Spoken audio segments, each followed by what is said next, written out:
That's right. School's about to start. Thanks everybody for coming. We're doing this VOBA summit today and kind of a interesting schedule. We're going to start with some panels, and then we'll lead into the introduction and the governor's words and a couple other things this afternoon.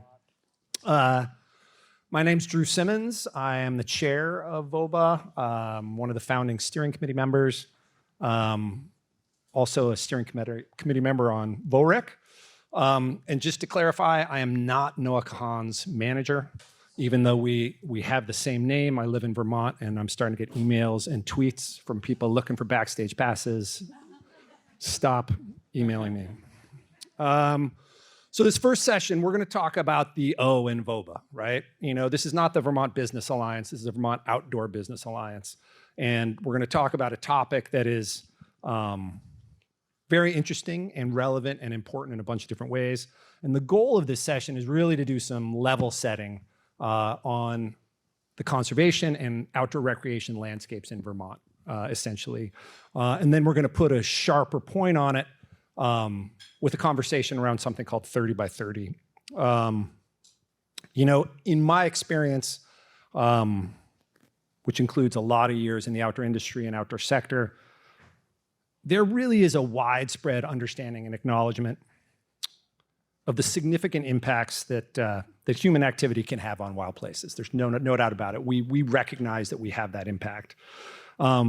There's also a very high recognition that our sector, our outdoor recreation sector, is very reliant on the presence of durably protected lands and waters that have some sort of protection on them so that people can go out there and do the things they need to do.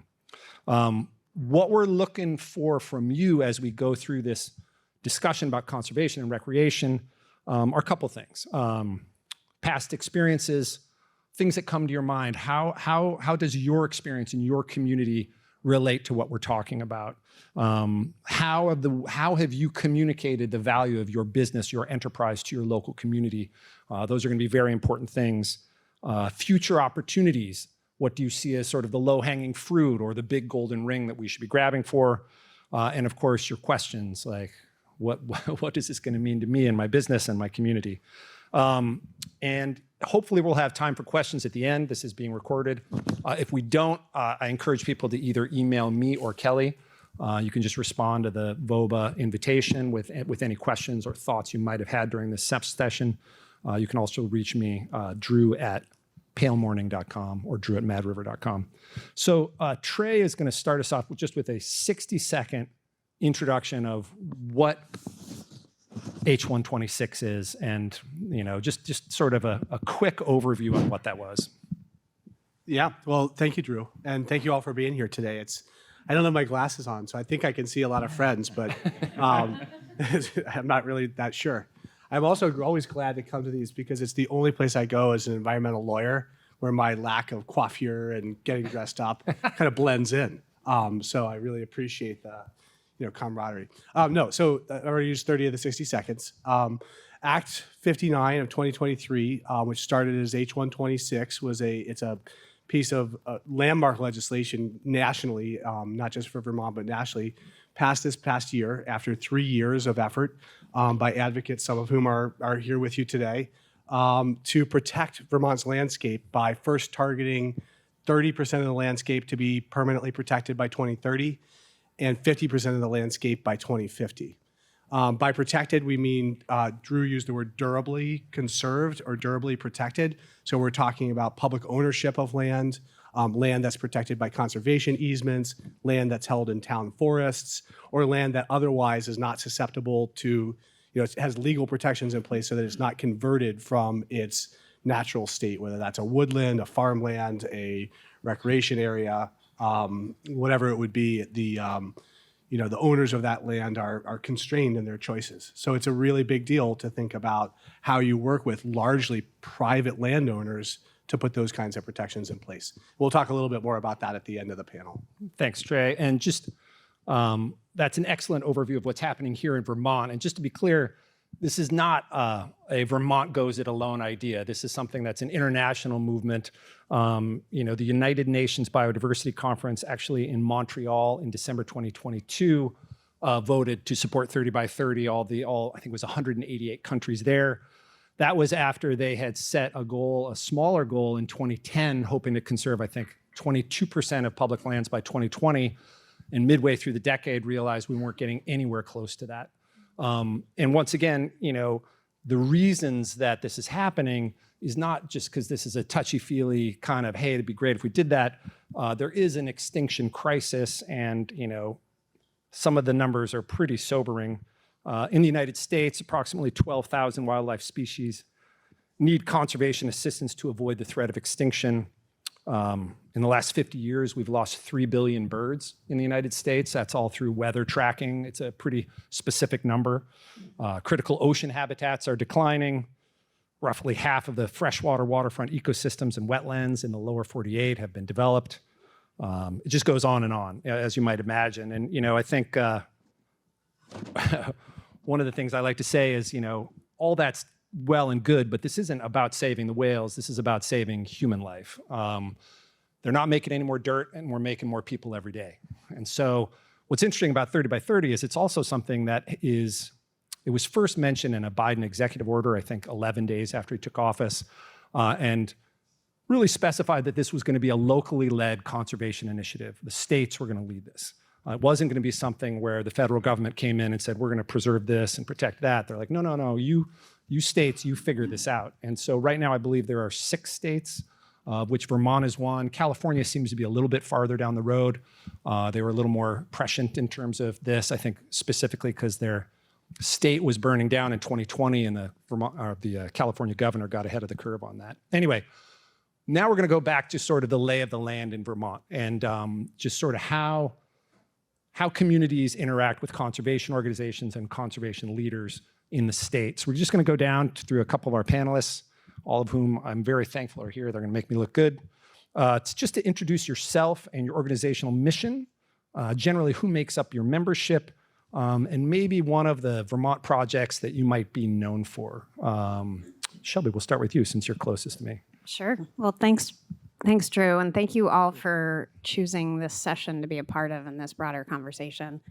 So I'm Shelby Semmes. I serve as the Vermont and New Hampshire State Director and also the Vice President for the New England region at the Trust for Public Land, and also known sometimes as TPL. We're a national parks and conservation organization founded about 50 years ago. In that time period, we've created about 5,000 outdoor places, passed over $93 billion of public finance for conservation, and protected over 4 million acres of public and quasi-public land. And here in Vermont, we've been working for about the past 30 years or so to advance a Land for People mission. We're focused on bringing conservation and park solutions to connect everyone to the outdoors. So we have this real kind of people nexus, which all conservation really does and should, but we have it pretty explicitly in our mission. And we've been really proud to serve Vermonters and visitors for the last 30 or so years. One of the projects you might be familiar with that we were involved with in completing just this last year is the conservation and addition of the largest private unprotected inholding in the Green Mountain National Forest. This is a place called Rolston Rest, hosts the Rolston Rest shelter of the Long Trail, and is basically junction central for the Catamount Trail, the Long Trail. It's about a mile north of where the Appalachian Trail banks east, I suppose, and is also a new section of the forthcoming Belmont Trail. But maybe most importantly, it's about 18,000 acres of newly public land with profound elevational gradients that are going to really help secure a climate-ready kind of central Vermont in Killington, Mendon, and Chittenden. I just want to, before I hand it over to Nick, want to thank VOBA, though, before we get too far down the pike, for making space for this conversation, because outdoor industry is one of the most empowered and important constituents for nature that there is, bottom line. So making this conversation central to the trajectory of the industry and sort of our shared planet is really impactful. So I just want to thank you all and Drew, and I'll turn it over to Nick. Yeah, that's great. And I will, before I jump into my intro, echo that. I think I was really excited to be part of this conversation. I think 30 by 30 will shape the future of outdoor recreation in Vermont. So, and having the business community engaged is fantastic. So I'm Nick Bennett. I wear two hats. I'm the executive director of the Vermont Mountain Bike Association. I also co-chair the Vermont Trails and Greenways Council, and that's the hat that I'm really wearing today. The VTGC is the collective organization that represents the trails community and really the trail stewardship organizations in Vermont. So not just VIMBA, but VASA, VAST, Green Mountain Club, Catamount Trail. It's sort of where we get together to try to put that collective voice and advocacy and support for trail stewardship. Our mission is to ensure that people will always have access to the trails and landscape of Vermont, and that's kind of overarching. All of our member organizations have their own missions, but that's kind of the tree that we sit under. We have a formal advisory role to the Agency of Natural Resources, and we really execute that through a close partnership with Vermont Forest Parks and Recreation, who are the public, state public lands manager, but also the sort of public advocate for trails and recreation. So our work is really largely in partnership with Vermont FPR.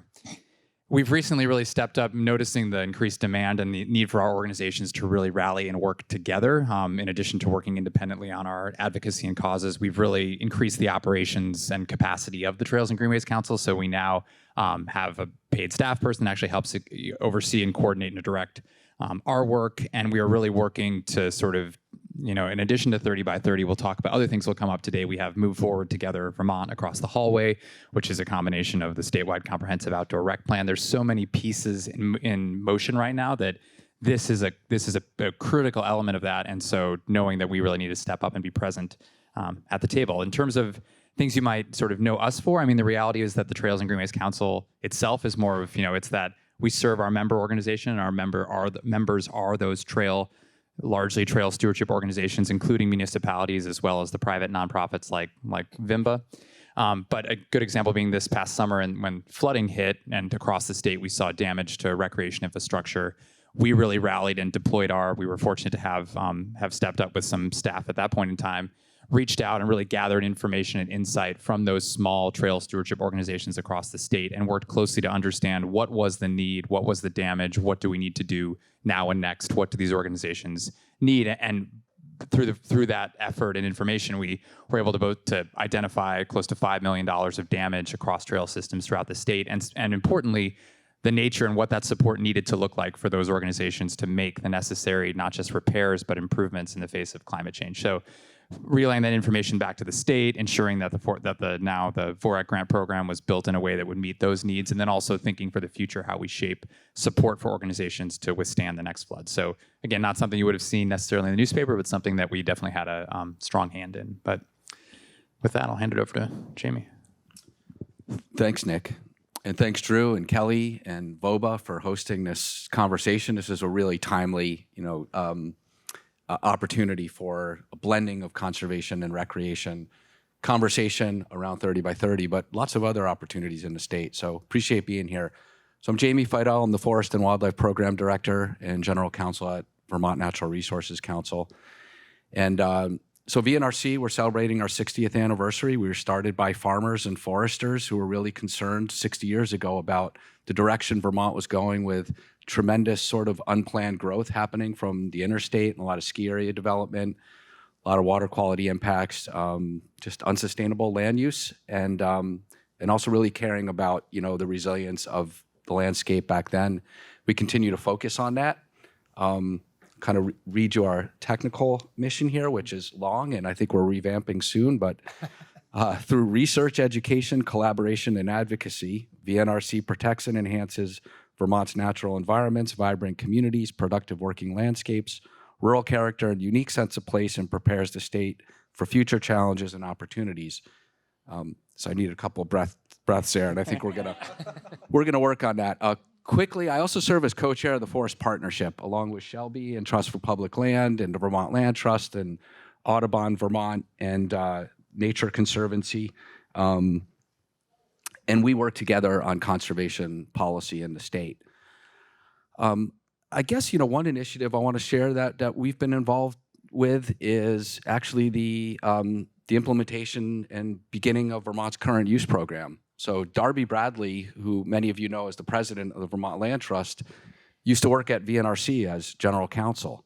And he, along with Seward Weber, who was executive director back in 1978, worked in the legislature to create the program and be a driving force behind the vision. Obviously, the program is hugely successful in keeping Vermont the state that it is. Close to 60% of available forest land is enrolled and undeveloped, 75% of our working dairy farms. So I think it's safe to say Vermont it just wouldn't be the state that it is without the program. So little fact there just to share with you. So thanks. Looking forward to the conversation today. Thanks, everybody. We'll get to you, Trey. We'll get to you. We're like the opening act for U2 or something like that. Yeah, exactly. So we're going to now shift, once again, sort of level setting to some big picture trends, both for the recreation community as well as the conservation and stewardship communities. And, when you're talking about big picture trends in this decade, in this part of the world, well, for everybody, you have to think about COVID and how that impacted our businesses as well as our user groups, right? I mean, as businesses, we saw really record growth, record demand, supply chain shenanigans, all sorts of things going on, which now people are hoping for what they call a quote unquote soft landing in the business sector. At the same point, there's been sort of a new benchmark for outdoor interest, for outdoor consumers. And I think there's also, in my opinion, a higher standard for what outdoor recreation's role in future stewardship decisions might be. And specifically, I'm hinting at, conversations around a backpack tax, or are there ways where the user groups can somehow be a part of this conversation moving forward in a way that we haven't, especially because we've seen remarkable impacts and remarkable growth on our infrastructure. But I'm going to go down the line again, and we'll start with maybe Jamie this time and work back to Shelby. Talk briefly about some big picture trends that you see that are sort of shaping this conversation right now. Yeah, so I think we're really at a crossroads right now in Vermont. We saw with COVID migration that we had a change in the state. We have a narrative, and it's true if you look at the trends that we don't have a lot of population growth. That doesn't mean that we don't have second home owners moving here. We don't have housing and subdivisions happening. We saw, a 3% population growth, which was huge for Vermont during that time. Climate migration, we have a lot of trends that are worth noticing. We're all aware of the housing crisis, which we very much legitimately need to tackle. And we're also at VNRC tracking trends that are challenging on the land use front. And I just want to mention a couple of them because I think we all enjoy recreating in Vermont, and in particular, our forested landscape. And according to the U.S. Forest Service, we're losing an estimated close to 12,500 acres due to development every year. Whether that statistic is right or not, we don't know. But we do know that the trend is downward. We had this huge success of reforestation in Vermont, and now every year we're losing our forests.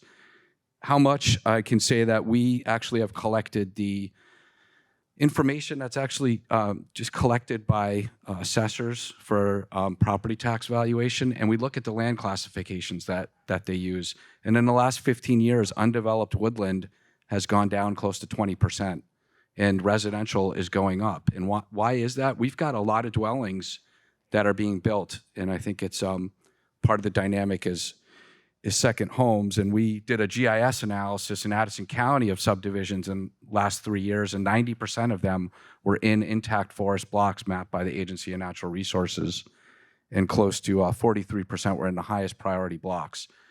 So this is sort of the land use pattern that we're seeing, what it means for resilience, open access, working lands, biodiversity, and meeting our housing crisis. I think this is all sort of crashing together right now.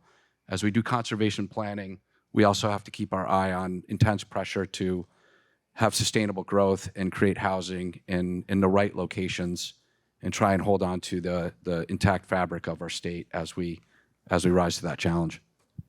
Thanks, Jamie. Nick? Yeah, to kind of continue on that theme of demand, whether it be for goods and services related to outdoor recreation or for housing and the use of our land, I think it's be no surprise to folks here that demand for recreation has skyrocketed over the last 5 to 10 years. Across our member organizations, we've seen between doubling and sometimes quintupling of usage across different, whether those be trails, whether those be water areas, things like that. And the reality is that much of our recreation infrastructure is really at its limit. We're operating on a 20th century stewardship model, support model, but we're no longer in the 20th century. So the reality is that in many places, what we see is not just trails, and in many cases, it's the infrastructure supporting those trails, whether those be parking lots, bathrooms, things like that, that simply have not kept up with the growth that we've seen in usership. So that same demand for what Vermont offers is definitely on display at the trailhead. The biggest thing I think that we see too is there's a concern across the trail stewardship community that outdoor recreation assets are taken for granted in the same way our landscape is also taken for granted. It's something that exists and will be there whether we maintain and fight for it or not. Knowing that unless we do take, and as Jamie was alluding to with the numbers on protecting land, really take a careful and thoughtful and supported effort to ensure that those resources grow with our growing requirements. The other backdrop that we've kind of touched on that's really quite important to think about too is climate change and resiliency. We saw this past summer's floods that in many cases, particularly non-motorized trails, but really across the board, a lot of our modern practices and stewardship efforts ensured that we didn't see the widespread damage we might have otherwise expected to see from flooding and the storms that followed, but we did sit through 5 to 6 weeks of incessant rain that kept people unable to play outside. And probably folks in this room experienced, and we certainly heard from our membership that presented a new paradigm and a model we're going to have to tackle as well, which is how do we develop infrastructure that is climate resilient, not purely to weather a storm, but to be usable in a storm and to ensure that part of Vermont's culture persists. The other thing I think that the backdrop, just the context, we touched on it a little bit, but that as, I wouldn't say dire, but as many challenges as we face, we have some really big tools that we've pulled out of the toolbox right now, which is fantastic. We have 30 by 30. We have Move Forward Together Vermont. We have a big effort with the VTGC to modernize the Vermont trail system. These are the tools that we need to have out. So as I'm incredibly optimistic in terms of what's out there, that we have the right, we have the things that we need to fix and remedy, provided we engage and we work in efforts like this to work across with all the stakeholders involved to make sure things happen. So the only thing I'll say is that we also do want to take one, I think, big step back and mindful that we are operating at a time and a period where there are some other hugely important, challenging issues related to housing and workforce and that go beyond the outdoor community. And so knowing that as oftentimes we see that outdoor recreation gets kind of put at the back of the line, and there are some really critical issues that I don't want to downplay their importance, but just that context, it's not, we don't have the stage. We have to kind of fight for our place on the stage. So. Thanks, Nick. I will say just very briefly about trails, in the next 2 weeks, we're going to see the federal BEA numbers on the size of the outdoor recreation economy. Bureau of Economic Analysis has been measuring how big outdoor rec is as part of the GDP since 2018, I believe. And the numbers this year are expected to be close to $1 trillion cumulatively nationwide. And when you see that release come out and you see what activities are measured as part of that, and you think how many of those are related to trails, you recognize very quickly that without trails and that accessibility, there really is not an outdoor recreation economy. I think it's just something to keep in mind. Anyway, we're heading on to Shelby now. Absolutely. I like to think of trails as like linear parks in some way, it's like, and it'll be really interesting to see what story those next round of numbers tells, particularly over the last few years. So Jamie and Nick touched on a couple of the indicators that Trust for Public Land and a lot of our peer organizations are looking at in terms of forest land loss, that 12,000 acre per year loss here in Vermont. Also echoes broader trends around the country. The Harvard Forest has modeled that New England states are expected to lose 1.2 million acres of forest land by 2050, and that represents actually about 20% of the carbon storage capacity of that land base too. So a connection with sort of natural climate solutions there. some of the things we're going to talk more about 30 by 30, kind of what other states are doing, what we should be doing here, and what the mandate is from voters in Vermont, as indicated by the passage of this act. But one of the important pieces, I think, of the trends of 30 by 30 that are emerging is that there are land and water conservation targets that are very important. There are also community-based and equity-based outcomes that are totally essential to flow together.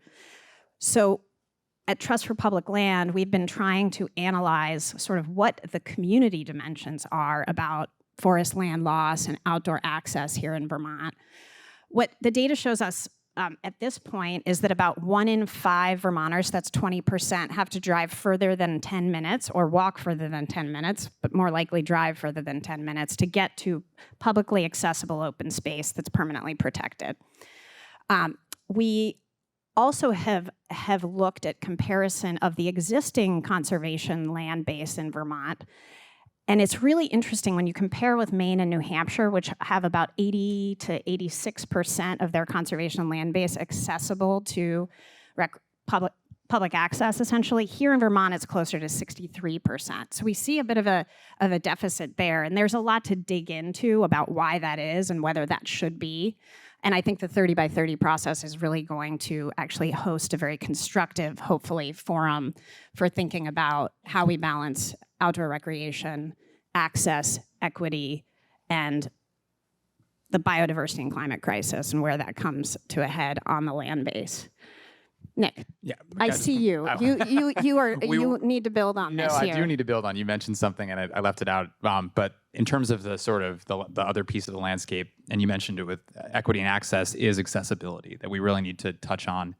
The idea that mentioning that sort of 20th century paradigm for outdoor recreation, we are struggling to keep up with providing resources and working hard to provide resources that allow everybody to play outside and not just engage folks in terms of sort of the socioeconomic spectrum, but also ensure that folks of a wide array of physical abilities are able to participate outside as well. So that's a huge backdrop, and I was remiss in not touching on it in my sort of piece. But just to think about as we think about the need for infrastructure, that part of it is important. Yeah, well, and maybe even going another step toward accessibility. We've focused a lot at Trust for Public Land on building out a community forest program, which is a pride-filled trend here in Vermont, is an idea kind of born by Senator Leahy and exported to the rest of the country.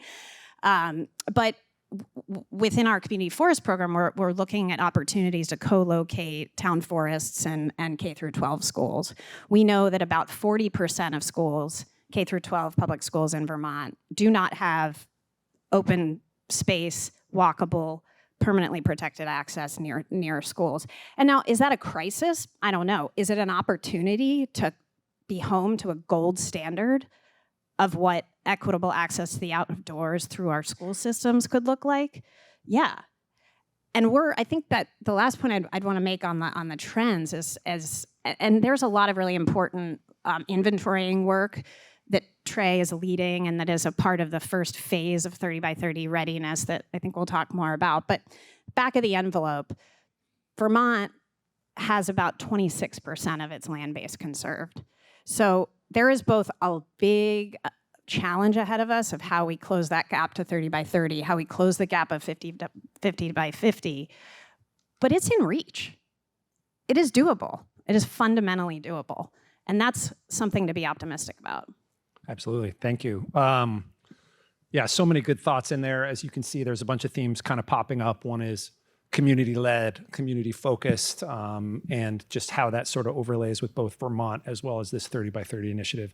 All right, next question is going to be really trying to sort of go behind the curtain in your organization and tell us how your organizations engage with people like the people in this room. I mean, are they members, or do they vote on things? Like, how does your organization engage with individuals and businesses, and maybe use an example of a project or something like that?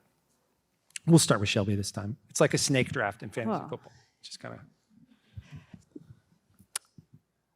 So it's a great question. And, in many ways, Trust for Public Land, one of our Achilles is that we are not a deeply member-based organization, and we're very much behind the scenes. We often act as a we always act as a facilitator to transfer privately held land from willing sellers into the public domain, or improve park spaces in urban areas on behalf of municipal agencies, state agencies, federal agencies, tribal governments.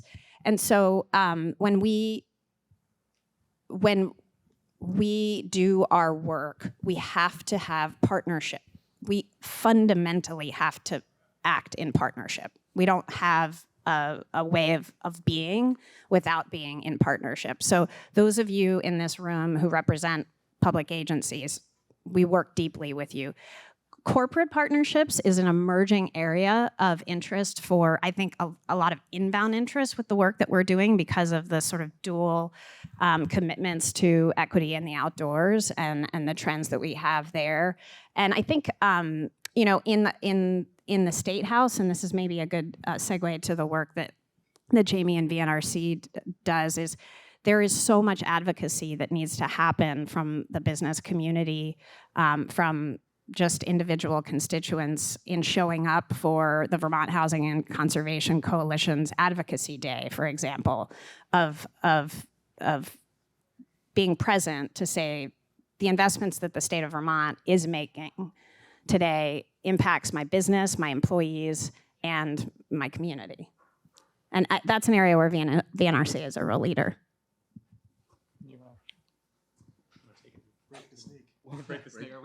Yeah, Oh, you can I'm do whatever. sorry, I'm breaking the snake. That's okay.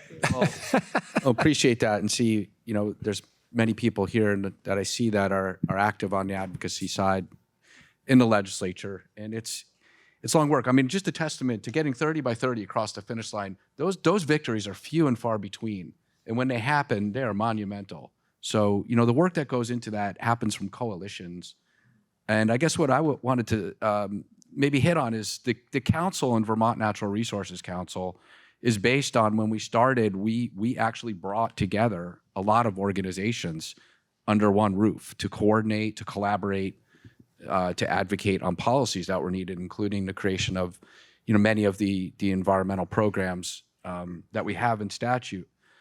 So we continue with that spirit. You know, I'll just tick off a couple right now. We have the Forest Partnership I mentioned. We have a Water Caucus. We have a Transportation for Vermonters Coalition, a Vermont Dam Task Force. We help manage the Association of Vermont Conservation Commissions, the Vermont Energy and Climate Action Network, which is over 100 Vermont Town Energy Committees. We partner with businesses like Patagonia and the Wild and Scenic Film Festival, work with a number of businesses, but I'd say the premium kind of work that we do with the business community and diverse stakeholders is sponsoring collaborative conversations and strategy development. And the one example I'll give that's closest to my work is the Forest Roundtable, which has been functioning since 2006. And it was to really bring, at the time, a fractured forest and forestry community that was fighting over whether there should be 10 or 20,000 acres of new wilderness on the Green Mountain National Forest. And we were missing the bigger picture that 80% is privately owned forest. 80% of Vermont is privately owned forest, and that's the future loss that we would have if we didn't work together. And so since then, we've been focused 250 people on a listserv, 25 to 40 different voices in each quarterly meeting, talking about the future of our forests. So that's really how we engage, is not going at it alone, but harnessing as much consensus building as possible. Thanks, Nick. Yeah, and from the Trails and Greenways Council perspective, I mean, our members are the trail stewardship organizations and kind of trails-related organizations. And there's really, I guess, 4 different ways we work with, I would say, sort of the outdoor business and broader outdoor community. One is with VOBA. We work closely, our leadership works with VOBA leadership when we think about policies and advocacy and making sure we're listening to and communicating back ideas and initiatives and efforts. We also have seats on the VOREC steering committee as well, which again, we view that not only as an important forum for us to communicate perspective, but also listen and make sure we're incorporating those ideas into our work. The other ways, though, are, we have member organizations that are businesses. When we think about like trail builders, for example, they have a very clear hand in the outdoor, in the trails and greenways universe, so that we welcome commercial members to the Trails and Greenways Council that are directly involved in the trails community. And then I think really importantly is all of our member organizations. Our member organizations themselves represent 50,000+ members. I think VIMPA has 10,000. You think about VAST and VASA and Catamount Trail, and you add those all up. So we represent those, our organizations bring the perspectives of those individuals, but also the sort of organizations they work with. So, it is that idea of a representative group, but I think by kind of marrying those different inputs, we try to make sure we're maintaining that perspective that does incorporate the folks in this room. Thanks. There's also just as a little plug for VOBA, VOBA does have a policy subcommittee where topics like this go to be strengthened and focused and shared with our VOBA membership. So that's also another place where businesses and individuals can kind of lean in. Okay, I think we're going to maybe start at the Jamie end. I've lost track of where we are with the snake. So, but we're going to talk briefly about sort of Evolution is rapid. evolution. in a That's right. changing It's climate. important. You got to stay up with the times. What's the big sort of nuanced topic? I'm realizing I used a lot of cliches in here. I had the big elephant in the room on this. When it comes to the 30 by 30 conversation, what people are like, oh, it's this and that. What's that big topic that people should probably be thinking of if they're inside the loop on it? And we'll start with Jamie on that. So I think the topic that people should be thinking about, and I'm not sure that this is the elephant in the room, is that the bill has goals, 30 by 30, 50 by 50 conservation goals. The bill also has a vision for Vermont, which very much talks about a more holistic vision about trying to hold on to our entire, the resiliency of our landscape and promote recreational opportunities and working lands. It's comprehensive and it's worth looking at. And then there's actually, and Trey, I'm sure you're going to get into this, so I'm not going to go into too much detail or steal your thunder. But to me, it's kind of the exciting thing is then there are recommendations to get at that whole vision and the goals. So I think as people focus on the goals, that's only part of the picture. And within that, there could be then a big, I don't want to say, food fight over who are the winners and losers as we think about sort of how that plays out. And I do want to flag that I think a growing concern that I have is this effort will be about arguments over land management itself. Like, are we promoting wilderness areas for biodiversity, working lands for biodiversity, ecological areas for wildlife?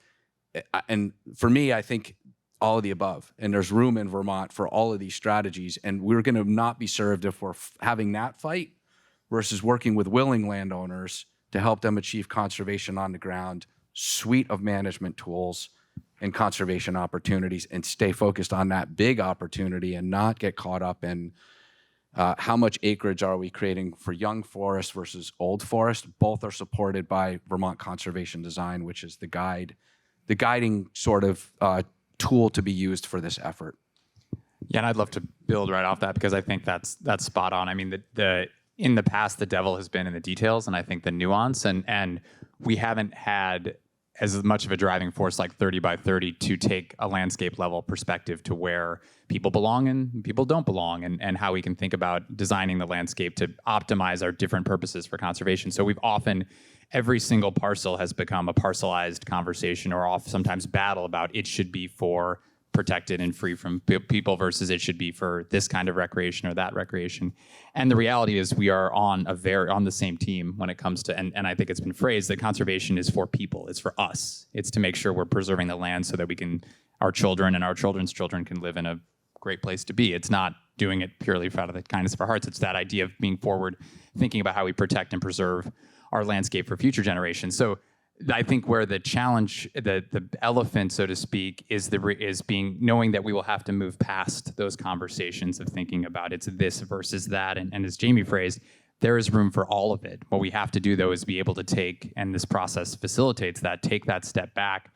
And for certain groups, if they're representing recreation, embrace the idea that there are going to be places where we will not be encouraging people to go. And so we're not going to look at developing recreation in those areas. And similarly, working to find and identify areas where, hey, it makes a lot of sense to conserve land with the idea of recreation in mind. So it's not, it's, I don't know what the right sort of metaphor to describe it, but it's that acknowledgement that we have to get past those kind of, I won't say petty arguments, but arguments that have been rooted in that parcelized view to what are we going to use it for?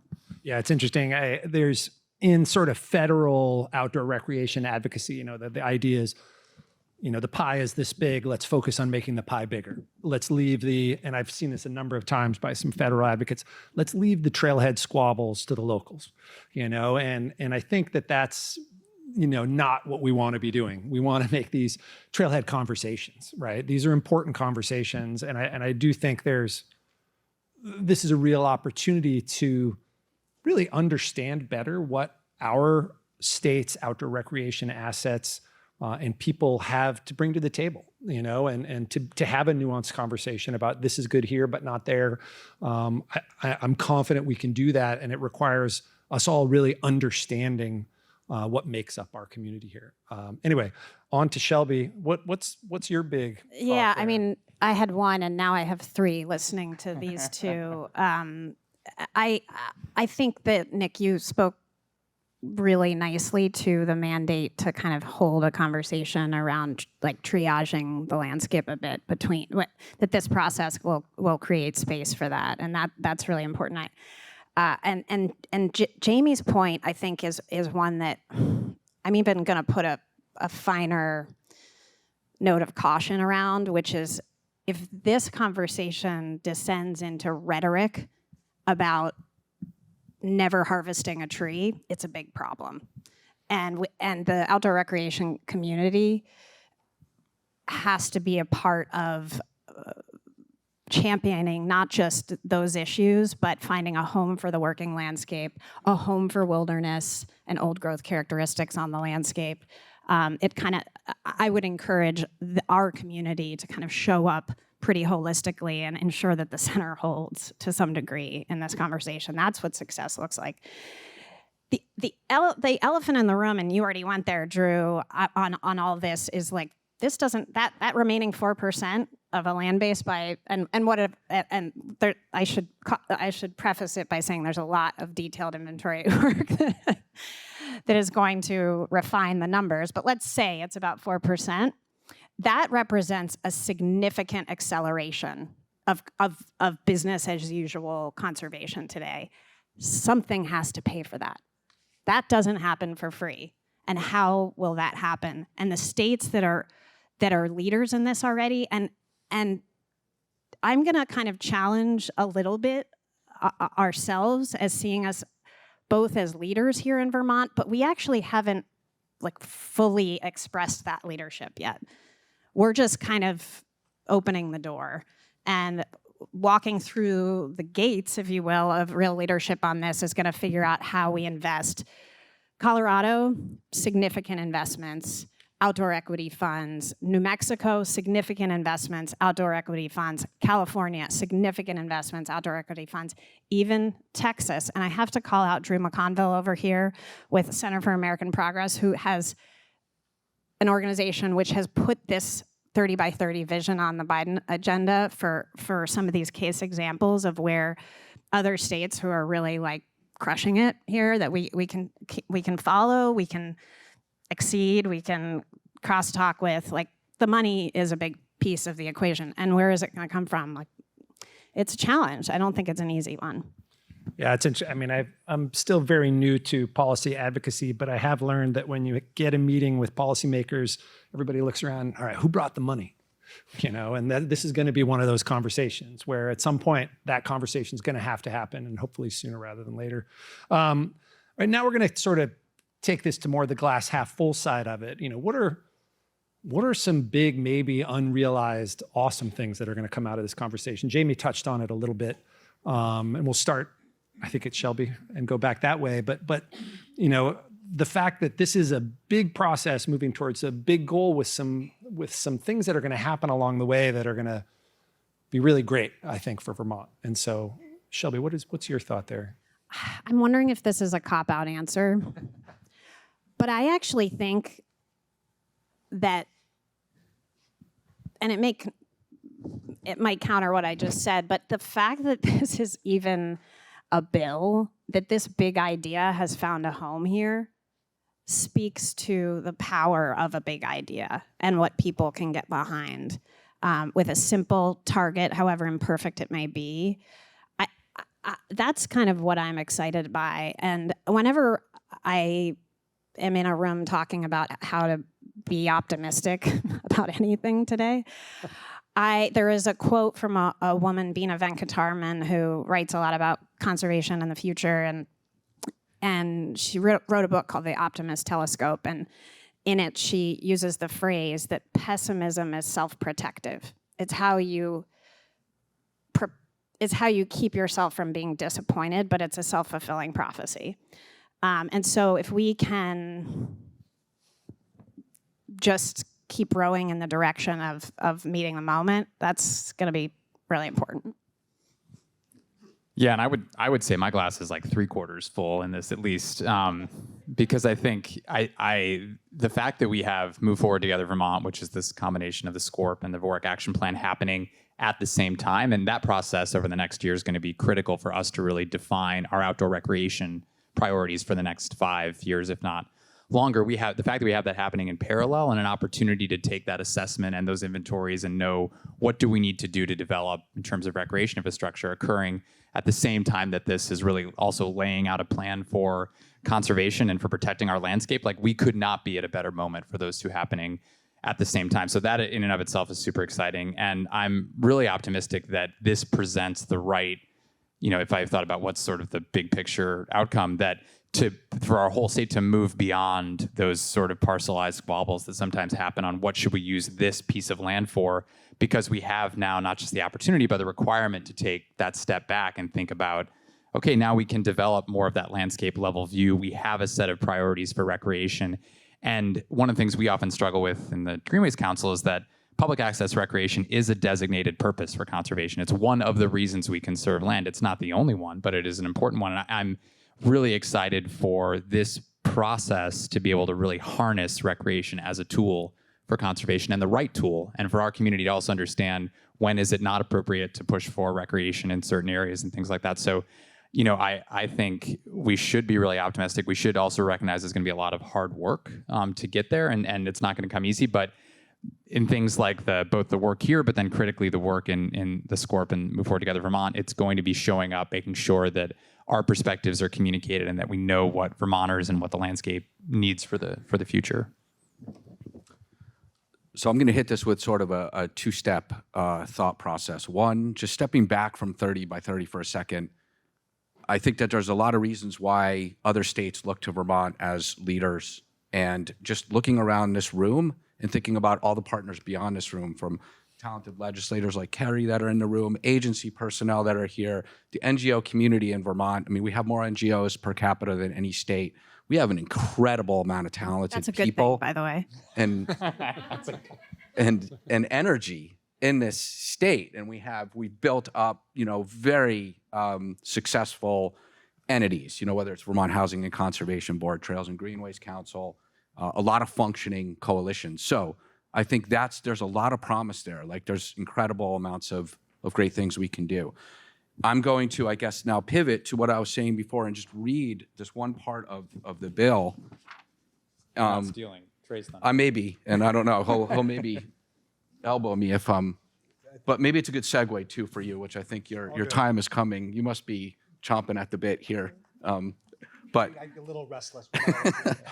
anyway, this is really something that was important in the development that Trey and I and many others kept on promoting as this bill was going through the process, and that's the plan requires recommendations to implement the vision and goals while also enhancing the state of Vermont's current investments and commitments to working lands, enterprises, rural landowners, broad conservation mission implemented by the Secretary of A&R and VHCB, including conservation of agricultural land, working forest, historic properties, recreational lands, and surface waters. There's a lot there. And so there's a lot of opportunities there. And I guess what I would say is that I think we're going to have a lot of discipline and focus to make sure that we get the conservation goals and get that, a plan across the finish line so we can talk about implementation and the financing mechanisms that are needed. and all the policies that are going to be needed to achieve, let's say 50 by 50. But at the same time, carve out, room for this larger conversation to happen, because this bill is not to be at odds with our continuing investments in the state. So there's tremendous opportunity here, and hopefully that's maybe a good segue, because I know Trey is going to give us more details on that. Yeah. He's gonna tell us we got it all how we're wrong, going to pull it everything we- off. This is where he corrects us. No, yeah, we're gonna tee up Trey, but before we do that, I'm just wondering if anybody has any questions, not necessarily on 30 by 30, but for any of the organizations that are represented up here at the moment. If not, we'll go into the 30 by 30 stuff and then see what we have. Okay, I think we'll go to. Yeah, Drew, if I could build on one point around the coalition piece that Jamie touched on, and it's a piece of Vermont's history that maybe some of you are really familiar with, and for those that aren't, I think it's worth knowing. In the 1980s, when there was a lot of land conversion and affordability crisis, there was a coalition between housing and conservation interests. Two interests that could be pitted against each other came under the same tent to create the Vermont Housing and Conservation Board, bringing those two potentially opposing forces together to say we have a shared concern around the future of real estate development, affordability, and the land base. And so that gave birth to the Housing and Conservation Board in the 80s. The other piece of it, though, that's important, and it tacks back to the funding piece, is, well, it's important in light of conservation and recreation being potentially opposing, but obviously kindred spirits. And we need to kind of indulge the kindred spirit part of this as the 30 by 30 and a lot of other initiatives, place-based initiatives and statewide visioning happen. The other piece of it, though, is the funding for the Housing and Conservation Board, and Trey, correct me if I'm wrong on this, is financed essentially through a property transfer deed recording fee. Correct. So the thing to note about that is there is a nexus between the funding source and kind of the source of the challenge. And that's how we need to address additional funding going forward. There needs to be a nexus, and that's an important point for legislators trying to pass bills. And where is the nexus? Where is the pressure? And that's part of where we can generate the solution. Yeah, excuse me.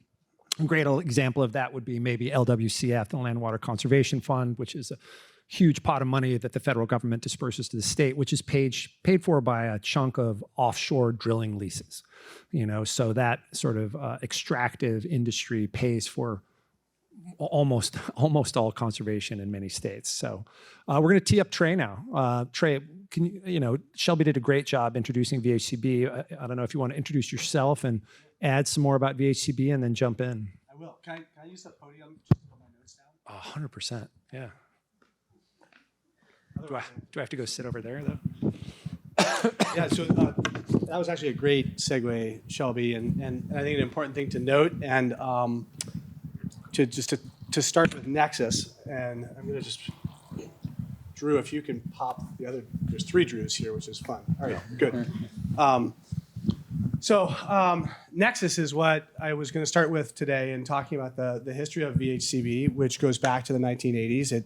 It was created for the exact reasons that Shelby spoke to, is to bring together people who might otherwise be opposed. And so as I've talked about this initiative in the past, I sometimes start with this image here of Bayview Crossing in South Hero, which is a housing development that VHCB worked on.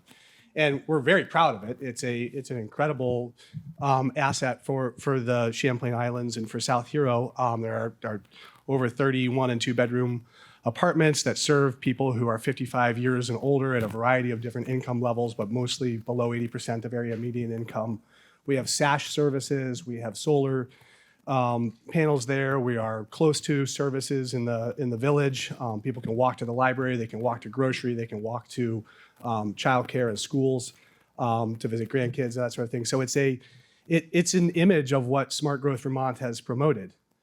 It is also, it needs to be, it is essentially part of the 30 by 30 conversation, because if we're talking about land protection and setting land aside, for biodiversity, for connectivity, for recreation, for agriculture, for forestry, we need to also be talking about how that intersects with the rest of the mission.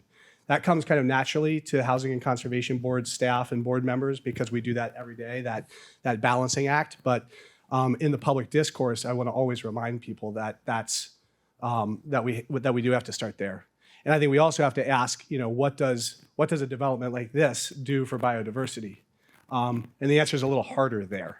The question about biodiversity or questions about biodiversity and heritage got answered, and maybe in the wrong way, a long, long time ago in the Champlain Islands. And if you think back in the human history, inhabitants of that place before colonial settlers, what the biodiversity was like in the Champlain Islands, there's a lot of richness that was lost, and that's why we're having the conversation that we're having, and we are going to have it in an inclusive way, but we have to make that acknowledgement. So let me just move on to the next slide here. What I'd like to do as we talk about this today is there's a lot of information on the slides. I'm not going to read at you. I'm going to try to make some salient points, but I'd love it if panel members, Drew, I see Becca Washburn here from the Agency of Natural Resources who does lands administration, Carrie Dolan, I think Jamie or somebody pointed out that Carrie's on the Appropriations Committee in the House who helped to pass this bill and is also working on the financing, looking ahead to how do we pay for this. And then all of you who are experts in your own right is to interrupt me as we go if you want to stop me and you want to ask questions. I think you all did a really good job of talking about the top lines of why we're doing Act 59 implementation. So I'm going to give you a little bit more detail, but tell me where to go with it. So there's a couple of great pictures there that remind us of why we're doing this. Alberg Bluffs, Prouty Farm Bridge up in Newport, Lily Pond Highlands. But you can also see, I can't see. So just gonna do that. There you go. All right. So you can see the statement that I put here today that just is what we're talking about is yes, it's 30 by 30 and 50 by 50, which are really good ways to describe this to the public. They would make really good bumper stickers. They're really good, kind of like, I don't know, it really denotes what we're after in a bite-sized chunk. But the top of that is what we're really talking about, I think, is ecological function, connectivity, watershed health, and climate resilience. That's the goal of this conversation. And yes, we've got numeric goals, we've got qualitative goals as well in the bill. But what it comes back down to, and in our partnership with Agency of Natural Resources and with the General Assembly, we're really focused on that qualitative element. 30 by 30 will be a good yardstick to measure how we're doing. It will help us to build budgets and engage stakeholders. But if we aren't promoting a connected and functioning natural and working landscape, then we're just protecting acres for the sake of protecting acres, then we're missing the point, I think. I lost all my stuff when I moved the podium. Vermont Conservation Design, just one more point about that. As mentioned there, Jamie mentioned this as well. That's a tool that Agency of Natural Resources developed about 10 years ago, over the last 10 years. It outlines strategies for land protection in Vermont based on values and based on sort of what are the most essential blocks of natural lands that we need to protect. And so it looks at interior forests, it looks at riparian corridors and surface waters, and special natural communities. So that's when we talk about conservation design, it is a landscape scale tool that identifies those places that should be protected. It doesn't say how they should be protected. It doesn't say the state should own this, or this should be in a conservation easement or owned in a community, working forest. It says that it should be protected in some way, shape, or form, and it's agnostic. So that's where all of you come into this, is thinking about the different strategies. And especially if you think about, if you go from where Alberg Bluffs are and you move towards the greens and you move across that landscape and you think about the riparian corridors that connect our surface waters with matrix forest, there's hundreds of landowners involved in that conversation if you're trying to build a connectivity channel from that surface water up to that matrix forest. And not all of them are going to be interested in the same conversation or the same tool. Some of them won't be interested at all in conserving their land or selling their land to the state. Some of them might be interested in current use, but not in conservation easements. Some of them might be willing to be regulated, but not willing to sell or convey. And so we must continue to develop strategies as we go forward. I was sick 2 weeks ago, and I still haven't caught my breath yet. So I'm not really that nervous to talk to you today, but it seems like I am. It's because I'm talking so fast, I'm losing my breath, which is kind of how I feel about 30 by 30 altogether. It's sort of a breathless enterprise. Another couple of nice pictures here that help us to visualize what we're doing. Down below, the Willoughby Peaks is a great example of landscape scale conservation and of the conservation ladder that we talk about sometimes. This is a parcel that moved through several stages in its ownership until it became publicly held and publicly owned. And then up top is kind of a quintessential New England village surrounded by working land. You've got orchards, you've got grasslands, you've got maybe matrix forest up above there. And it looks like a nice, dense, compact, walkable community. They're centered in that. This is what I think a lot of people think conservation looks like. It's not necessarily what we're aiming at, but it's at least a way to start.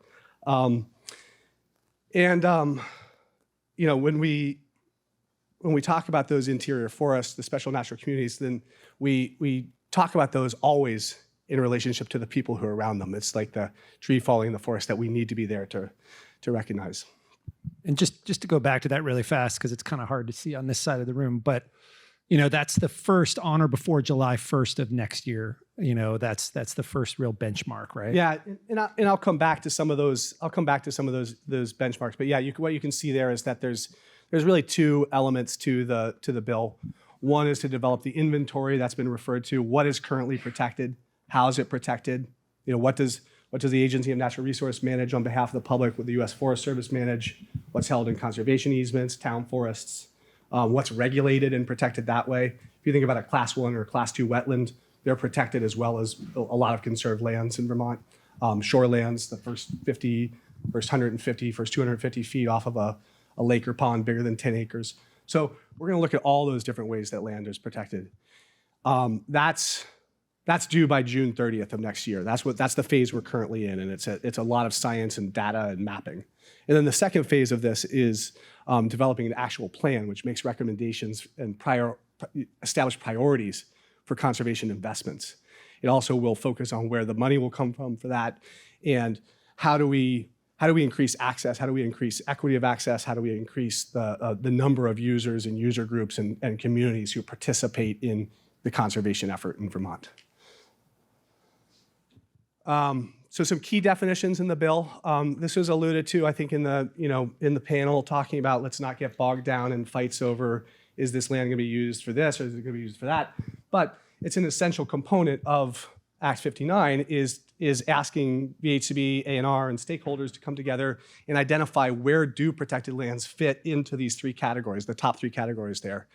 Roughly speaking, ecological reserves areas, you would think of those as old forest. So these are places with minimum or no management, minimum or no infrastructure development, probably diffuse recreation is what we're talking about as opposed to trail-based, although existing trails in those places would probably continue to stay open.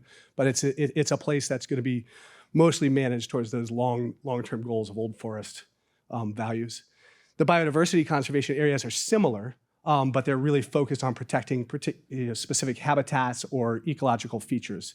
So as opposed to a big interior forest block that's being managed as an old forest, a biodiversity conservation area might be more like a Class 1 wetland or a wildlife management area. And then this is, natural resource management areas are places that we roughly think about as being working lands, except that the bill is not inclusive of conserved farmland right now. And so that's one of for me, one of the big elephants in the room to your questions is there's some things that are not defined in the bill right now that need to be included. And so one of the first tasks is to say, how would we amend these definitions? And I think at least off the bat, what ANR, VHCB, and other stakeholders have been talking about is how do we promote farmland and farmland access as part of our strategy? Working farms absolutely should be the first line of defense for clean water, for climate resilience, for carbon sequestration and storage. But again, as currently, set forth in the bill, they wouldn't necessarily be included. So we need to provide some more definition to our legislative partners about how and when biodiversity is happening on farms. Likewise, how are we protecting waters and watersheds? The waters themselves of Vermont are not part of the 30 by 30 and 50 by 50. It's not, in the bill, they're not included in the goal. But the land that's adjacent to waters obviously has to be. The land, the impacts on watersheds from land use is something we all understand even better than we did, in June of this year. And so thinking about what our strategy is for watershed health is a big part of this. Then two other kind of definitions to go there. So sustainable land management is a definition in the bill that, again, roughly speaks to the forestry practices, uses, access that is consistent with and maintains or restores biodiversity. So it's a very, the bill has a broad vision. It's broadly inclusive of lots of stakeholders, but at a lot of points it narrows back down to, does this promote biodiversity, connectivity, landscape function? And that's something that we need, we're going to grapple with as we go forward. And then conserved has a lot of meanings to a lot of people. Former commissioner of FPR, Mike Snyder, who I worked with when I was at ANR, used to always say, do you mean big C conservation, Trey, or do you mean little c conservation? Because big C conservation is really different than little c. This is as big C conservation as you can get. This is a very defined term, and I'm just going to read it to you before I move off this slide. So for purposes of Act 59, conserved means permanently protected and meeting the definition of ecological reserve area, biodiversity conservation area, or natural resource management area as also defined in this bill. So very internally referential. It's only conserved if it's permanently protected and it's one of those three categories. So you might think, oh, I work on a conserved farm. It's therefore, is that big C conservation or little c conservation? Again, right now that would be little c conservation. It wouldn't be included in the inventory that we're doing for next June 30th. So more good pictures. 5 minutes. Okay, we're in great shape then. Medium shape. No, we can sort of accelerate through this and make sure we have time for some questions.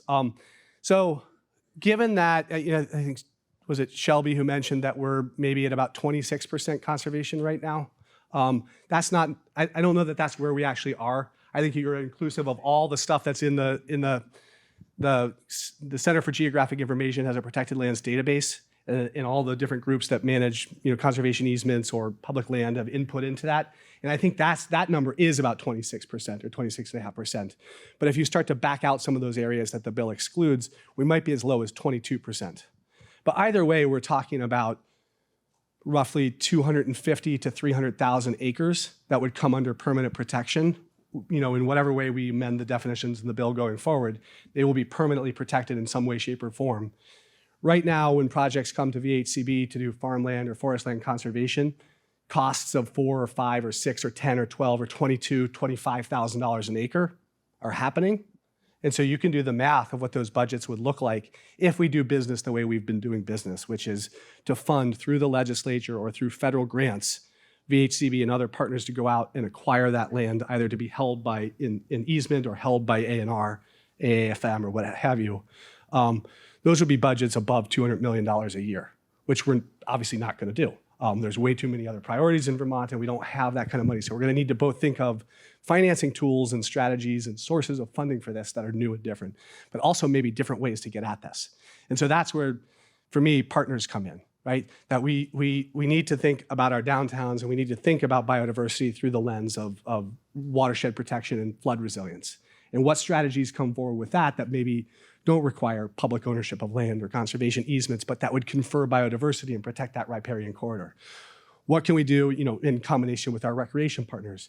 How are we going to, how do we think about like the understanding that trail groups have with landowners that protects lands to host that trail? Is that a form of protection that we want to focus on? Is there some way to count that? Do we have a discount rate or something that's not permanently protected but is held in, by the community as being really important? So same thing with farms. We have to crack the nut of what we're thinking about with farms.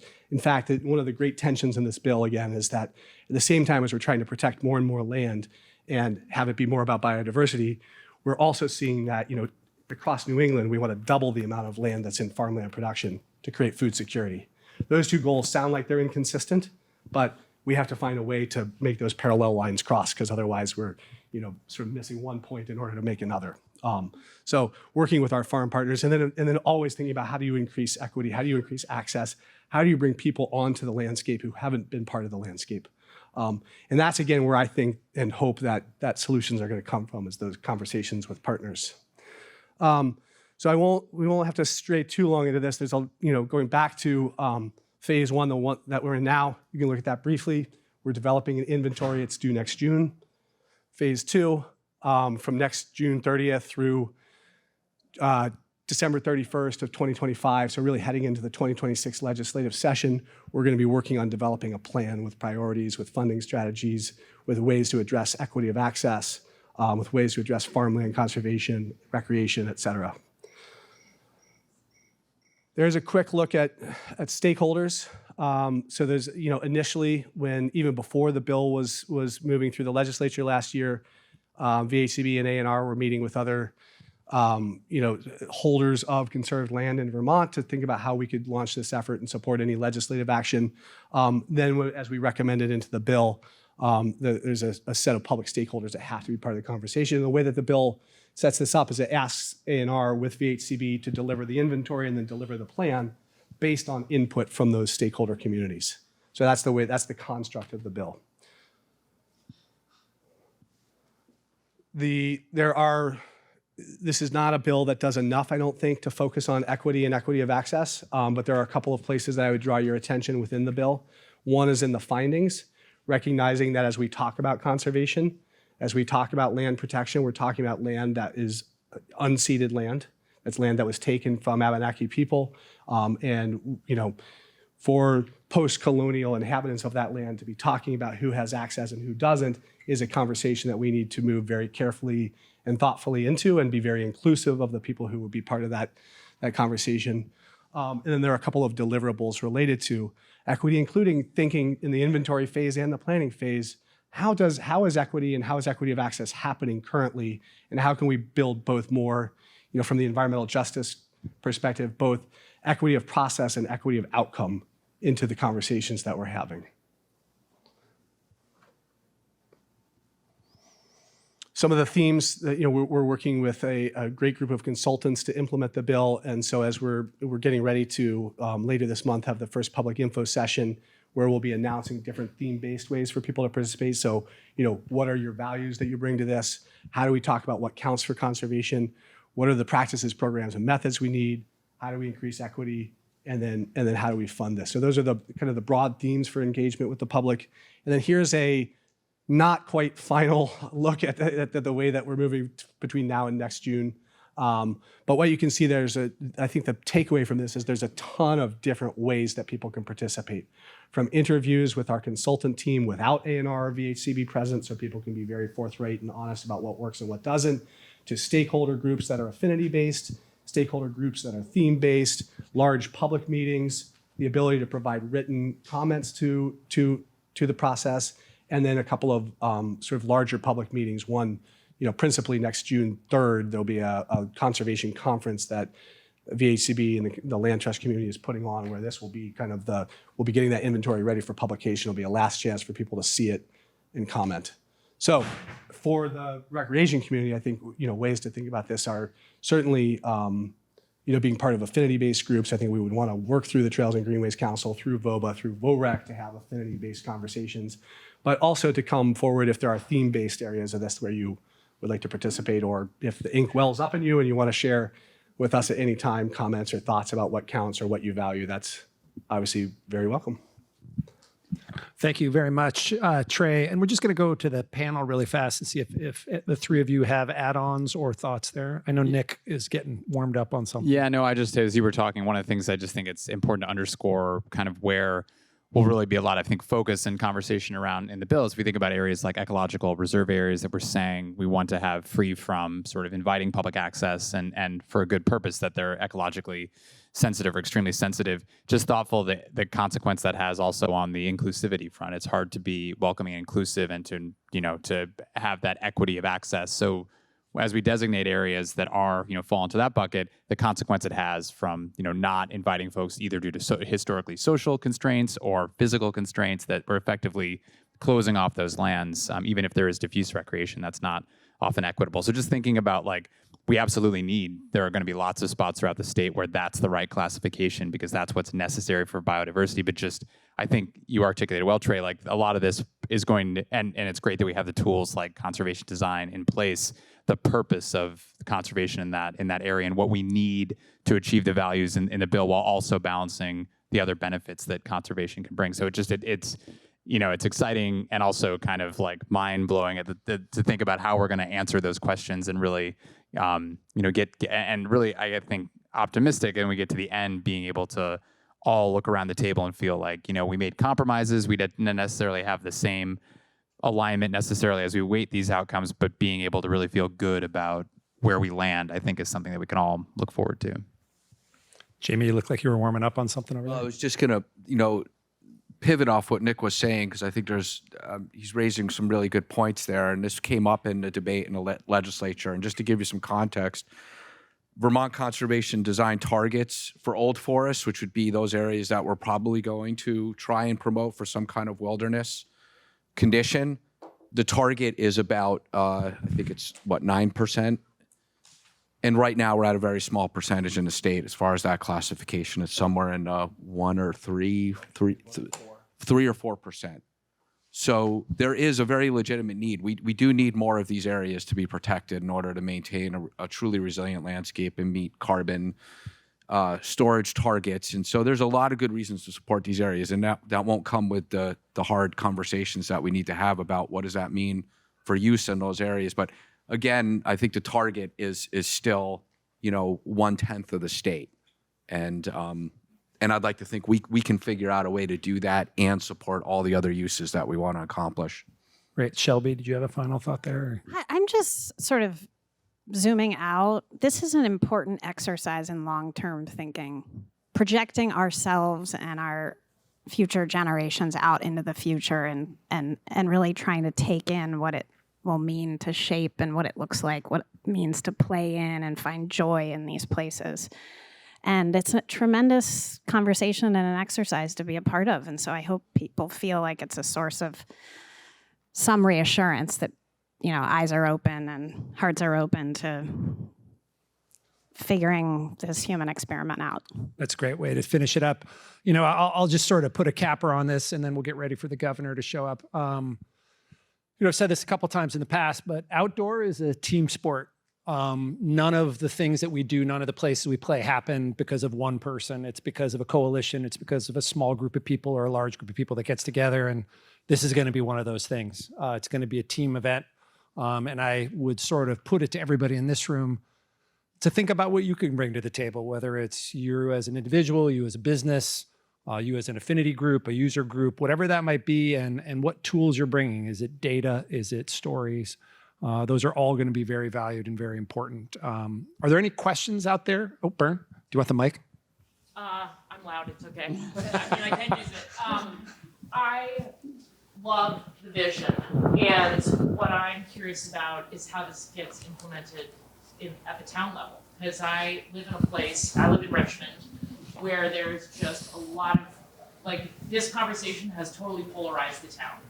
And, there has been a 6-year conversation about how to use the town forest, and it's just kind of sitting there. No one's really allowed to access it. And I'm watching Richmond, Bolton, and other towns talk about how to put constraints on recreation, how to limit recreation, how to, and obviously recreation is one stakeholder. So I'm curious how we take this big vision, which is amazing, and actually see it happen on the local level in a way that citizens of towns and towns feel like this is a positive thing. Well, we do a lot of technical assistance with municipalities, and I think there's a common thread to the work that municipalities do to sort through a range of challenging issues is difficult. But at the end of the day, this bill doesn't have a regulatory mandate or a mandate about how to achieve conservation. It'll be a suite of tools, but planning at the local level happens through willing decisions that the town makes, and it can be heated and debated. This process is similar. It's about, I think, working with willing landowners who want to achieve conservation. And so I may not be giving you the silver bullet answer here, other than I think it's still going to rely on a lot of sort of democratic local decision making right at the owner level and at the municipality to decide what are the right strategies to work with the willing landowners or to create a town forest and how and where, but it doesn't say you have to. And to add to that, I mean, I think that that's a perfect example of that parcelized opinion-based view where you get different groups, or in some cases, an individual with a very loud voice who can block or push certain things to happen. And I think this process and ultimately the plan in forcing us to align on those common values for where does it make sense to develop recreation, develop different kinds of recreation. I think oftentimes we bucket trails into one sort of group, and the reality is the footprint and impact of trails can vary dramatically depending on their design and construction. So that idea of it will force a fact base that we can then hopefully look to across towns so to inform those decisions. So it's not people coming to the table with opinions and people actually be able to look at a common fact base and say, you know what, it does make sense for our forest to do X, Y, or Z because we have this set of, this robust and aligned upon set of ideas for how to develop the landscape. Great. We have another. Oh, go ahead. For that, just for the other tool that or opportunity, I guess, that I feel like towns should be thinking about is not just the forest land conservation and trail-based or non-trail-based recreational access, but the sort of community resilience, flood resilience element to this. Yeah. And that's the place where I think, after the summer, and as we think about a lot of the federal funding opportunities that are going to come through Vermont, where we can achieve goals around connectivity and landscape, connection, watershed health, but also protect downtowns, protect people's homes, protect people's livelihoods and businesses in a way that will allow people to come together. And maybe that's a way to make those conversations about which groups use which set of trails at which time maybe a little bit easier by focusing on those other common goals. And, resiliency is also a big topic in the state's VOREC grant program, which is currently open for applications, and there's opportunities in there if people have communities that want to lean in on that. Are you good there? Time. Yeah, go for it. I think I'm Robin Crandall. I'm down in Randolph at the Gear House. I think it's along the same vein. We've talked about like make the pie bigger rather than fighting over pieces of the pie. Jamie, you talked a little bit about working with some foresters at a forestry roundtable. I haven't really heard mention of like Vermont Department of Fish and Wildlife and hunting. We think about outdoor recreation, and I'm a biker. Absolutely, I want the trails to be open. I'm aware of hunters out there, but do you work with advocates of hunting? Or is there a sort of a club group between Department of Fish and Wildlife and people and private landowners? I don't know who would answer that, but. I mean, I think Trey can speak to how the Fish and Wildlife Department is involved in this process very heavily. I would just say that there's a number of groups that do interact with landowners to sort of promote wildlife watching, hunting. I think of like Vermont Coverts, for example, Woodlands for Wildlife. There are advocacy groups, that are representing kind of hunting interest. And I think that the whole approach through this was to have those voices welcome here as we conserve land, that we're looking for big tent of users to support land conservation. But do you want to? Well, just Yeah, quickly, Fish and- I've mentioned Becca being here from Department of FPR, Forest Parks and Recreation, but the Department of Fish and Wildlife is just as much at the table from Agency of Natural Resources. And then the other thing, when you think about those, they're the two smaller categories in terms of what we think the inventory will show, that ecological reserve or the biodiversity management areas. That working lands will be the biggest chunk of lands that are protected. But those are still, while they may not host a lot of trail infrastructure or parking lots or that sort of like development that allows certain kinds of recreation access, those are still places that are managed to allow diffuse access. And that, when I mentioned that earlier, what I'm talking about is access for hunting, for fishing, maybe for climbing, things that don't require sort of a trail-based corridor to get off the land. And also, That's also that's a sleeping giant of the recreation user community. So I had to sneak this in here because I think in some ways when we think about what Vermont feels like and functions like today, there is even apart from the the acres lost that we cited before, there has been a long-standing passive tradition of access to private land. That trend is eroding. Bottom line, it's eroding. And when we fast forward 50 years in the future, I think it's important to recognize that the biodiversity areas, the ecological reserve areas, the public lands, and conserved publicly accessible lands are actually going to be a big part of what constitutes the places that people can go. And we need to manage for that. But I think that, you know, the passive recreation is a big part of what today looks like, that we need to work very proactively to ensure that it exists tomorrow, because the mechanisms are shifting. Thank you. We're going to wrap it up. I will just say very briefly, though, that VOBA is certainly also open and representative of hunting and fishing businesses. VOREC is also, which is the Vermont Outdoor Recreation Economic Collaborative, which advises the state on outdoor recreation topics, also has fishing and hunting as part of its group. So, you know, those groups are part of the Big O outdoor, though, you know, there are some other angles there. But thank you, everyone, for being a part of this conversation. As I mentioned before, we're looking for your thoughts and your questions and anything like that. You can send them to Kelly at the Vermont Outdoor Business Alliance, or to me, or connect with any one of our panelists and get that conversation started. But thank you very much, and thank you to all the panelists. Thank you.